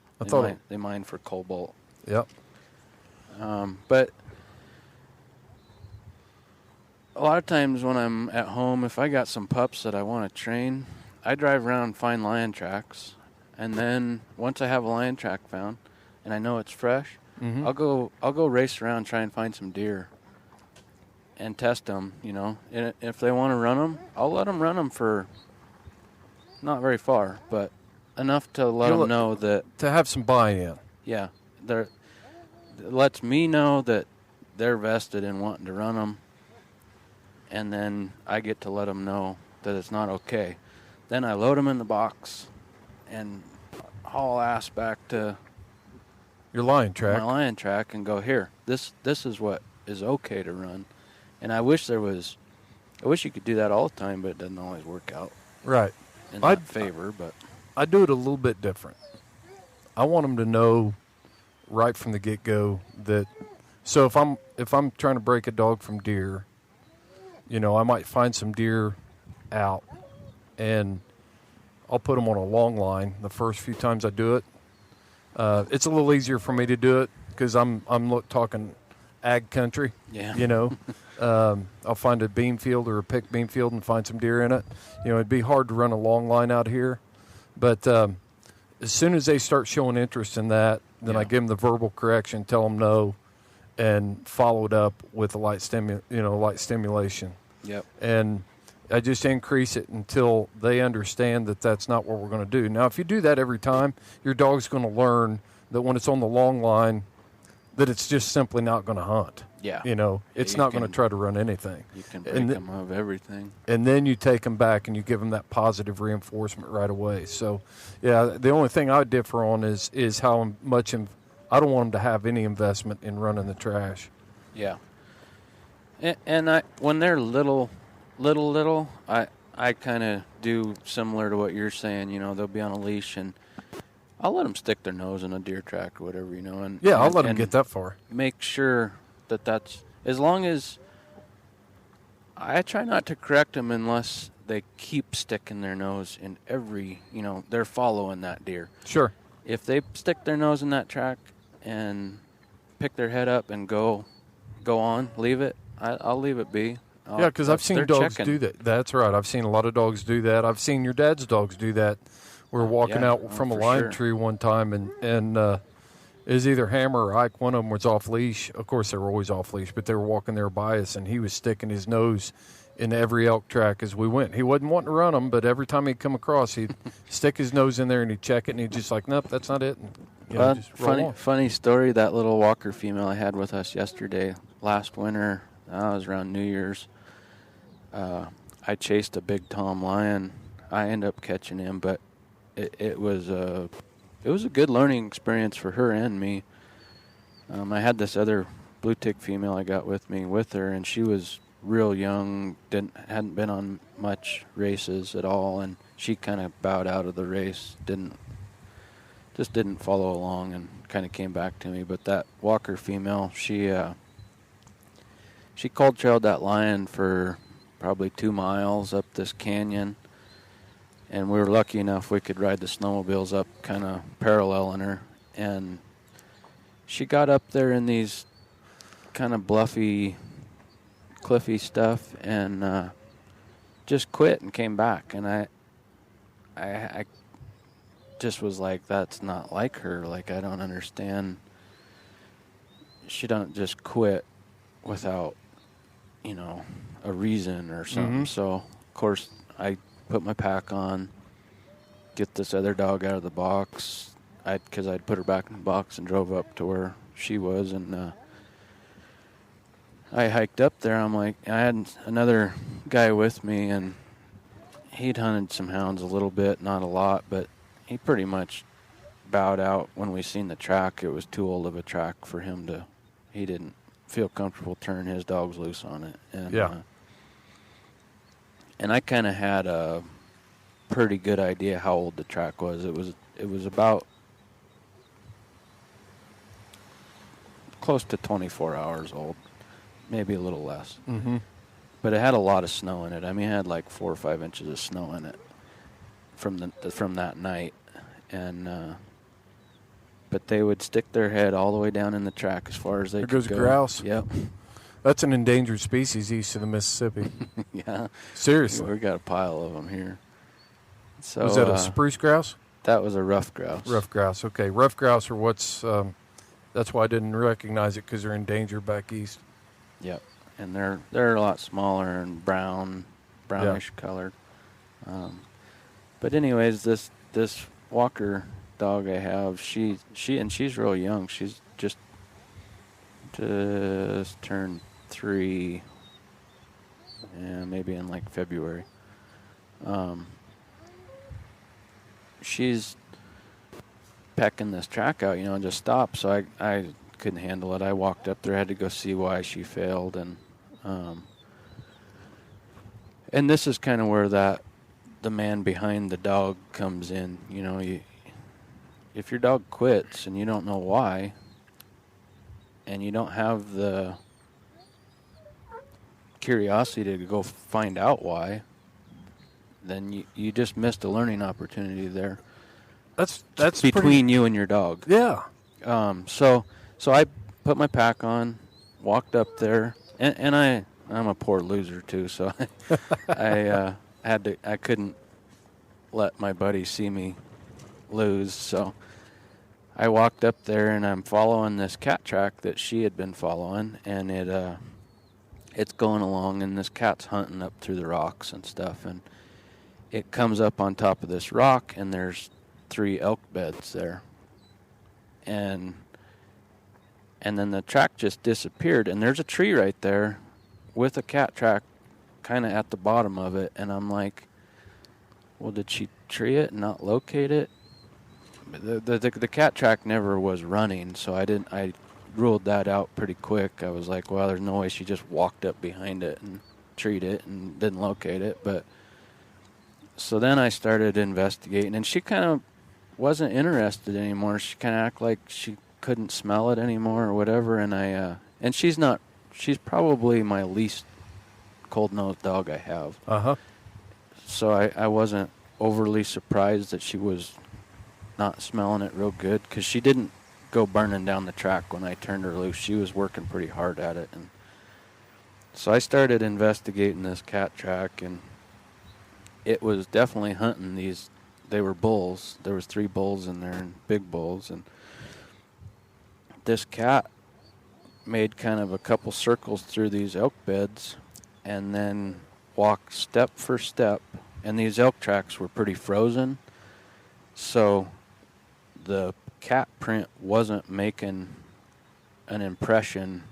So the cat was walking in the elk track, yeah, and even after the cat had walked through, all you could see was the elk track. And I saw that in the Swan this winter.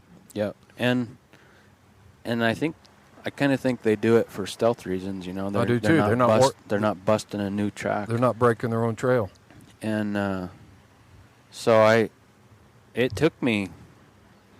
I mean, it took me 15, 20 minutes to get this figured out. I was like, I don't understand how this cat just disappeared. And I started walking, because those bulls didn't all go the same trail either, so I had to walk each elk track out to figure out which elk track it was in. And I walked it out about 100 yards before the cat left the elk track, and I could see the print again, and I'm like, oh. And as soon as it come out of that elk track, but that particular dog, I have very, in my standards, I guess, I have very well trash broken. Yeah. She, and I think what happened there was she's sticking her head in those tracks, and it was smelling so strong of elk that she was kind of maybe not ignoring the cat track, but she knew she wasn't doing right by sticking her head in those elk tracks every step, and she may have followed it for a ways and then was like, I'm going to get in trouble here. And so I had to give her a little bit of encouragement again. Once that cat track came out of there, she's like, oh, yeah, now I remember what we were doing. I'm right here. And And then that cat got really tricky. He, I've never really seen too many lions do this. I've seen bobcats do it before, but this cat, we kind of got him on the run. We kind of jumped him and got him on the run, and he went down and he climbed up this tree, and it was real close quarters to a cliff, and he climbed up the tree and jumped out of the tree on top of the cliff. And he did that 3 different times to me that day. And the weirdest one was second to last one. The last one, we caught him. He climbed a tree that was too far away from the cliff and didn't have the cojones to do it. Right. So the tricky one that really impressed me was the cat. And I seen the cat track going up the tree, because it was kind of a leaner, sweeping butt tree, and snow was still frozen on the bark. Yep, and I could see the cat track run up the tree, and he ran up the tree, jumped out on the cliff, and the only thing I can figure on it, really, to be honest, is I don't think he could get off the cliff anywhere. But he waited. My dogs are treeing on that tree because they put him up it, and there are no other cat tracks on the ground there, so they did what they were trained to do, and the track ends there. That's the tree. So, I get there, and obviously there's no cat in the tree, and I'm like... You got slick trained line dogs. Yeah, you dirty buggers, and it's all tracked up, and I can't figure out where it went, and I didn't scald him off of it, but I encouraged him to go somewhere else and find the cat, and I'm looking around, and I'm probably 125 yards back up the hill trying to hone in the cat track, and I see this cat jump back into the tree and came down the same tree and ran right up his back track for about 50 feet and then peeled off and went back down the canyon. And you watched the lion do this. Yeah, and my dogs, of course, are free casting out trying to find the cat track, and I'm yelling at them, get back here, here he is, here he is, here he is. Well, you just sent me away. Yeah, and so now they're all confused, and they didn't even make it back to me, and they hit, obviously super fresh scent and the way they go, and they took him about, another 300 yards down the canyon and put him up, and that was the final tree there, and we ended up killing that tom, and he was a dandy tom. He was probably 165 pounds. Pretty. I never did. The other guy that was with me killed him, and I never did get an age on him. I don't think they've sent him the tooth information yet, but. Oh, that was just this winter. Yep. Oh, nice. And but that was a big learning experience for me and that dog. I never would have guessed that cat would have jumped right back in the same tree and come down it, for starters. Right. And I learned that dog was trash broke enough that she wouldn't carry that cat track through all the. I mean, I've had them carry him through elk tracks, but that cat stepped in every elk track, and it was frozen enough that it wasn't making a. I don't think she had it jumped yet at that point either, so I don't know how long ago that cat walked that elk track. Yeah. So yeah, and elk scent is super strong. Especially, I can't imagine a dog sticking its nose in an elk track versus a cat track going, pooh, man, that's a lot of scent. Right. Well, let me ask you this. Okay, so what I'm hearing, maybe not asking a question here, but leading up to this, we got some guys stopped in the road up here, Forest Service, working on the sign, looks like. Yeah, maybe some fishermen. Oh, yeah. Got their waders on. Yep. No, maybe it is Forest Service. We got the yard dogs. This is like a workstation thing for... Are we on reservation ground here? No. It's not reservation, but the Indians do fish fish studies here in these streams. Yeah. They're probably tracking fish, actually. Probably tagging fish. Yeah. And then down lower on this creek here, they have big antennas set up on the river, and they can tell when those fish come back up through. Yeah, it's amazing. It's kind of like our telemetry, actually. Right. Yeah, what is it? It's steelhead will come back 3 years after it's spawned and find the same creek all the way from the Pacific Ocean back into Idaho. Yep, and I believe, don't quote me on this, but I've been told this several times, that this is the longest salmon and steelhead migration there is I've heard the same North thing. America. Yep. So we're talking about fish going, when they're born, they follow this river system all the way to the Pacific Ocean, stay out there, mature, and then 3 years later are able to find their way all the way back to where they respawned. Yeah, And it's pretty incredible. it is absolutely incredible. That just blows my mind. So that was a rabbit path for sure. Yeah, definitely. So the thing that I was going to say and talk about was the fact that, so many times, and I'm guilty of this myself, the Garmin is so daggone handy. I wouldn't want to hunt without my Garmin, so don't get me wrong here. I love my Garmin. But if you had simply stood down at the road and looked at your Garmin and thought, that doesn't make any sense. I do it every time I turn my dogs loose. And and then your dog comes back out to you and you're like, oh, well, I guess it didn't work out, and now we're going down the road. So as a houndsman, you've got that desire not only you put the Garmin down and you walked in there to see it with your own eyes, to see what happened. That's an awesome story. Yeah, and you end up catching a trophy tom. Yeah, definitely. And you learn something with your dog. Your dog built trust in you at that point. Yep. And your dog built trust and you built trust in your dog, knowing that you've got a trash broke hound, and it's because you weren't afraid to put your pack on, get on the mountain and see exactly what's going on rather than just staring at the screen. In my opinion, as much as I love these Garmins, they have taken a lot of the houndsmen out of houndsmen.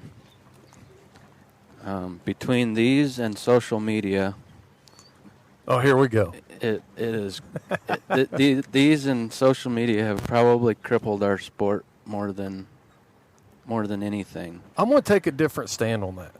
I'm going to come at that at a different angle because maybe not.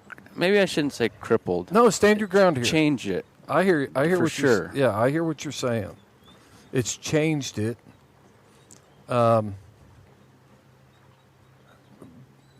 My feeling on it is, and I hunted back before when my first hound, those hounds that I showed you pictures of yesterday, had no collars on them other than the collar tags. The name tags on them.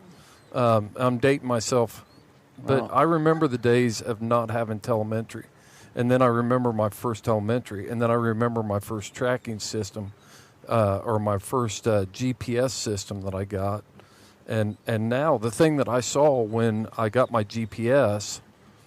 And maybe it's because I'd hunted so much without that luxury. It's like, man, this thing is enhancing my ability to know what's going on with my dogs. Before you just see them out there running around, and now you're listening to a hound open. It does connect some dots. It does. That's what it does. It for sure. And what you're saying is what I'm getting at is. Anybody can go buy one of these, go buy a quote finished dog, and now they're a houndsman. They go turn them loose on a track. You think people use the term houndsman too cheap? I do. I think that there's a fair amount of people out there that don't know the difference between a houndsman and somebody that hunts with hounds. It uses them as a tool, right, like we said before. Mm-hmm. But that's always been my feeling too, and that's what we've tried to. And I don't want to get a bunch of hate over this. I don't want to beat people up because they went and bought a Garmin and a hound. maybe that's the only way they knew how to get into the sport, and Right. I think that's great. But I think there's a lot of learning. I guess the way I grew up is I got a pup that was born from my dad's hounds, didn't know nothing, and I had to go teach it how to make successful hunts. Mm-hmm. And I learned probably as much or more doing that than my hound did. I probably screwed up a lot of hounds I definitely did. doing it. I'm probably still screwing hounds up. I can say that I have But messed my shit up too. every single track you run, you are building that database. It goes back to what I said a little bit ago about finding something. You drive the same road every day. Find something that you didn't see the day before. Every track you run, try and learn something new, because just when you think you got it figured out, something new happens. You can't control it. They throw wolves in there, or you run into elk or deer, or it's just stuff you can't control, and it changes. Every track is different. I mean, every track has similarities, but every track is different. Yeah, I used to hunt. There was a man in East Tennessee. He's a legend in the plot breed. His name's Barry Tarleton. I'm still good friends with his grandson and his great-grandson. And these plots back here have some of that blood running through him. But Barry had hunted so much, and he hunted the old way too. I mean, back when he started hunting, it was all following hounds through the mountains on foot, no tracking collars. I remember coming around a bend. I was going to write an article about this. I haven't done it yet, so maybe I won't have to now.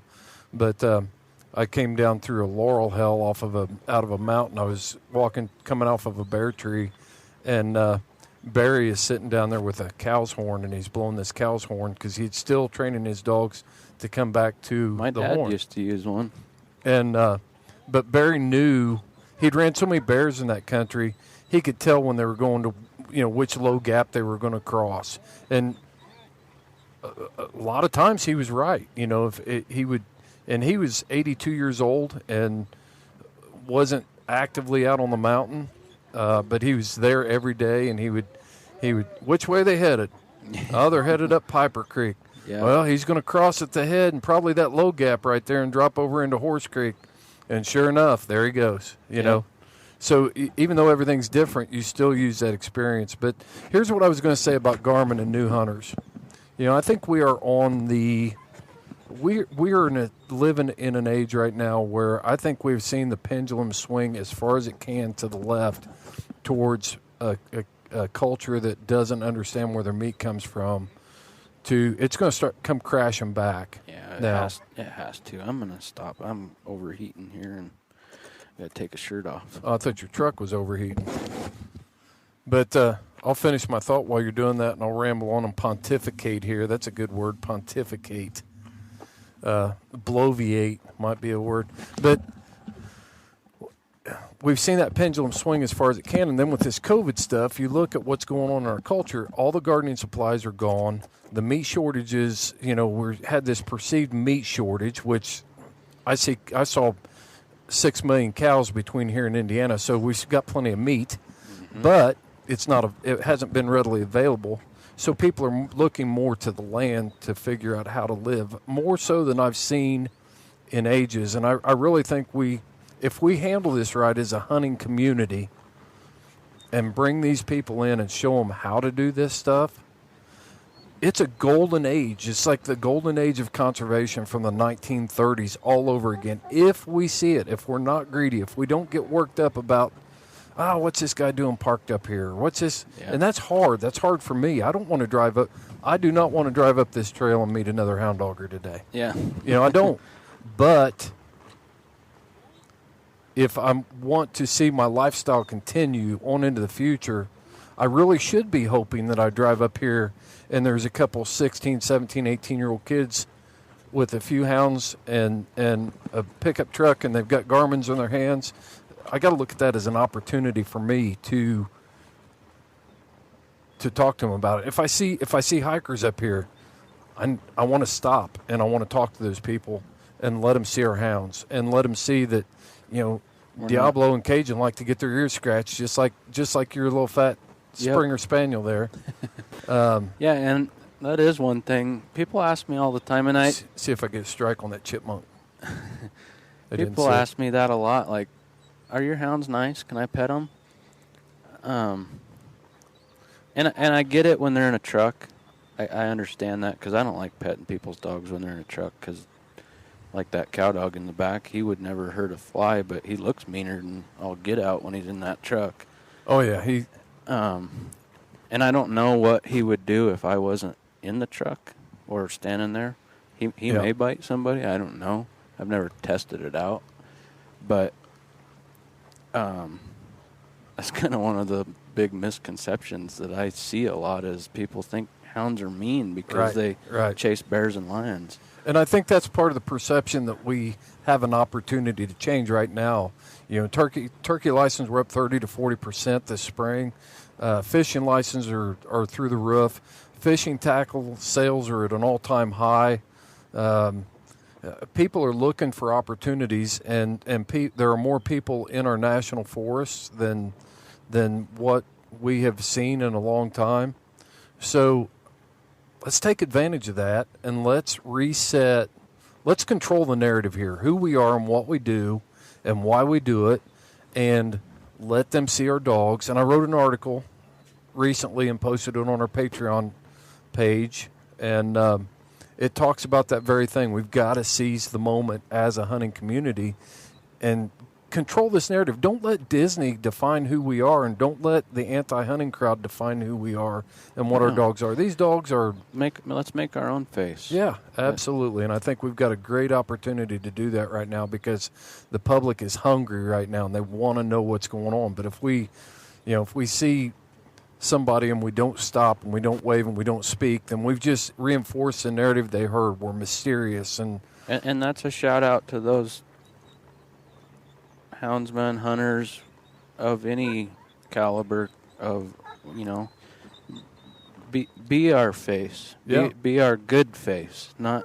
Don't give them a reason to think otherwise. I said, we talked about this, but I'll say it again on the podcast.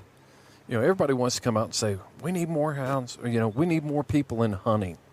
We need people. We need numbers. We need the right people. Exactly. I would trade out of 10 new hunters, we just need one good one. Yeah. And then we need to teach the other 9. See, and I'll back that up, I guess, and say that goes for everything in this world. People are going to pick out, for some reason, people are going to pick out the people that don't do it the right way, and the bad ones or the they try to face. Exploit it. They try to exploit it for agendas or whatever. The animal rights crowd is going to scour Facebook and find that one guy that they don't like, and they're going to take stuff out of context, and that's the textbook for houndsmen in their eyes. And it's like, well, let us prove that wrong. Yeah. Let us. Well, the thing that we can do by doing that, by making that, taking 5 minutes and stopping along with a family that's out for a hike and talking to them.